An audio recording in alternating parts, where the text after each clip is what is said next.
Hello, it's me again.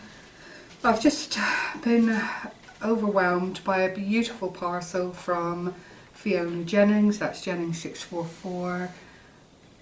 I am displaying one of the flowers here on my little craft mat because A, it's named after me, and B, it's beautiful. And it's one of Fi's specials, and I am a very proud owner.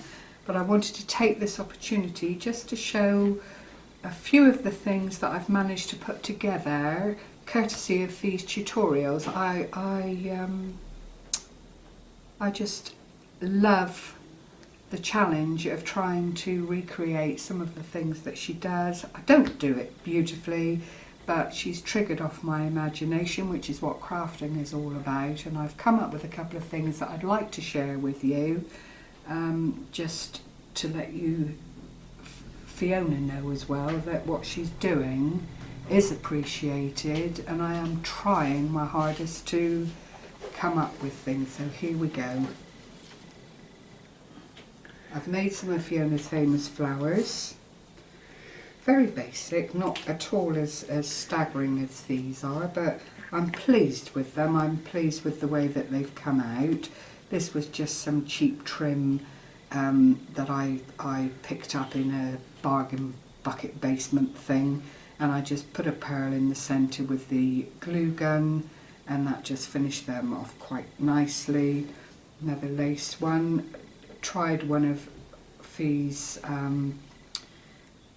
little centres that she showed us how to do, but I've got to be honest, Fi, the only way I could do it was by drawing a circle of glue on my mat, and then just quickly running the glues in, the beads in wherever I could. There's another variation on a theme with the little pearl strand. Just, you know, my own take on the centres, which is okay. I think if I had stronger flowers or stronger colour beads, they might have been a bit better.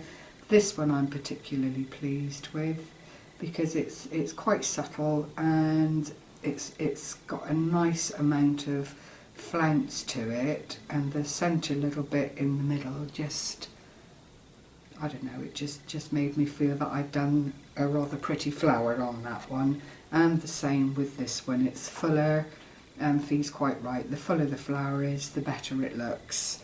So that's those, which I'll just put out of the way, back on my little plaque. I'm just keeping them for tidiness sake on there at the moment. The other thing I did was this plaque, which I was planning to submit in for one of these challenges, but I don't know, I think I might just hold on to it. Is it all in, Gary? This way. I think I might hold on to it for a little while, just to see. I've made a couple of errors with glue and I can't peel it off, but basically it's just a vellum parasol that I made, and the vellum's actually got little glittery trim on it. I just then stuck it onto a painted wooden tag, added a little flower that I made. These butterflies, I don't know if you can pick them up because they're all pretty much the same colour. I bought in one of these wedding sections in a store, and I've just painted them the same colour as the background. And then I had these flowers that I found on eBay, and I just then dusted them all with pink, it's a pink chalk really. Put the flowers on each of the pleats of the parasol, which is held together with a skewer that I cut down and trimmed, and put a little bead on the top just to finish it and try and marry it all in with a bit more lace on the top. It came out quite prettily, but you know, I don't know really. I'm not quite sure if I need to do a little bit more to it or not. It's full of glue strands, as you'd expect, but that was another attempt that I made, because Fi likes her tags and encourages us all to have a go. And the last thing is courtesy of little scrimping mommy, Amanda. I so fell in love with your toilet roll gift bag that I had to, oh sorry about the glue, I had to give it a go. And what I've done is just pinch down the bottom of the toilet roll, as Amanda suggested, lined with material, and then using pink felt, I lined the whole thing, found a lace trim just to finish off and have the pink show through, and then used this very thin lace just to encase the whole project. Made these 3 little flowers out of the same trim with some nice shiny pink little beads on, and then I found a little heart for the centre just to finish off the top. The lace itself, as you can see, is very, very pretty. I found it on eBay. I can't remember the man's name, but it was very reasonable, put it that way. It's not a heavy duty lace, it's a mesh lace, but it did the trick beautifully, so I wanted to share that with you. And finally, I fell in love with Fi's stick cushion that she made. This is the cushion book.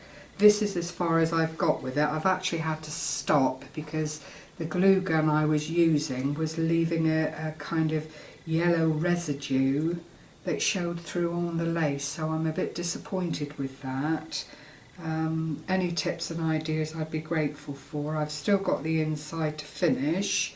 It's not as plump and thick and lovely as Fiona's was, but it's coming along quite nicely.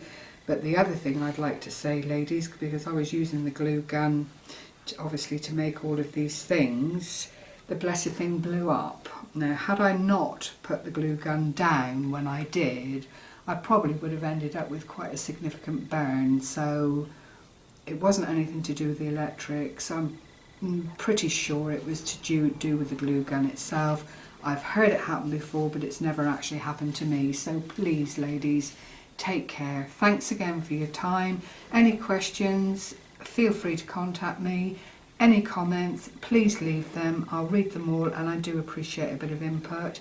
And one last thing, if anybody can tell me where the best place is to get some nice stick pins on eBay, I would very much appreciate it. Thank you for your time. Bye bye.